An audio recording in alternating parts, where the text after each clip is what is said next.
പിതാവിൻ്റെയും പുത്രൻ്റെയും പരിശുദ്ധാത്മാവിൻ്റെയും നാമത്തിൽ ആമേൻ.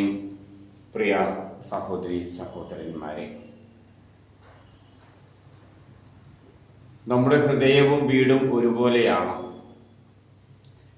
എപ്പോഴും സ്വാഗതം മരുളുവാൻ മാത്രം വിശുദ്ധമാണോ നമ്മുടെ ഹൃദയകോവിലുകളെന്ന് ചിന്തിക്കുക. ഈശ്വരൻ ഇന്നെൻ്റെ ഹൃദയവാതിക്കൽ വന്ന് മുട്ടിയാൽ തുറന്നു കൊടുക്കുവാൻ പാകത്തിന് നമ്മൾ വളർന്നിട്ടുണ്ടോ? എൻ്റെ അടുത്തേക്ക് എത്തിയ അതിഥിയെ പുറത്തു നിർത്തിയതിന് ശേഷം വീട് വൃത്തിയാക്കുവാൻ തുടങ്ങിയാൽ മതിയോ? അതോ വീടിൻ്റെ ഉള്ളിൽ കയറ്റാതെ പുറത്തുനിന്ന് വർത്തമാനം പറഞ്ഞ് തിരിച്ചയക്കേണ്ട ഗതികേടിലാണോ നാം എന്ന് ചിന്തിക്കുക. ഇങ്ങനെ ഒരുപാട് ചോദ്യങ്ങൾ നമ്മുടെ മനസ്സിൽ നിറയുകയാണ്. എല്ലാത്തിനും ഒരു ഉത്തരമുണ്ട്.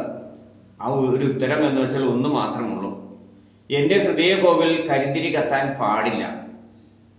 അവിടെ ഉയരുന്ന പ്രാർത്ഥന മന്ത്രങ്ങൾക്ക് മാധുരി നഷ്ടപ്പെടാൻ ഇടയാകരുത്.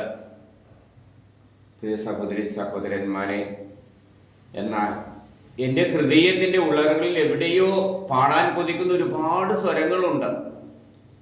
കരിന്തിരി കത്തുന്ന മൺചിരാതുണ്ട്. തകരുന്ന ഒരുപാട് സ്വപ്നങ്ങളുടെ ചീട്ട് കൊട്ടാരങ്ങളുണ്ട്. നിന്നെ എനിക്ക് വേണ്ടെന്ന് പറയുന്ന അർത്തു മാറ്റപ്പെടലുകളുണ്ട്. ഇനിയും പിറവിയെടുക്കേണ്ട ഒരു പിടി ജീവനുകളുണ്ട്, ജീവിതവുമുണ്ട്. അതെ, വാക്കുകളാൽ നമ്മളെല്ലാവരെയും പിച്ച് ചീന്തപ്പെട്ട ഹൃദയഭാഗങ്ങൾ കൂട്ടിച്ചേർന്ന് ഒന്നുപിടിക്കാൻ കൊതിക്കുന്നത് പോലെ ഈ പൂന്തോട്ടത്തിലെ ഹൃദയഹാരിയായ പൂവ് കാണാതെയായിരിക്കുന്നു. ആ തോട്ടത്തിൻ്റെ ഹൃദയം ഇപ്പോഴില്ലാതെ ഇരിക്കുന്നു. മറ്റൊരു പൂവിൻ്റെ വിരിയൽ ആ പൂന്തോട്ടത്തിൽ പുനർജന്മം സൃഷ്ടിച്ചേക്കാം. വീണ്ടും പ്രതീക്ഷകൾ നമ്മളിലേക്ക് ഉയർന്നു വന്നേക്കാം. ആ പ്രതീക്ഷകളോടെ മുന്നോട്ട് പോകുവാൻ നമുക്ക് സാധിക്കട്ടെ. നിത്യസമ്മാനത്തെ ഹൃദയത്തിൽ എന്നും താലോലിക്കുവാനായിട്ട് നാം മുറിവുകളിൽ നിന്ന് സൗഖ്യം പ്രാപിക്കുമെന്ന ചിന്ത നമ്മളിലൂടെ കടന്നു പോകട്ടെ.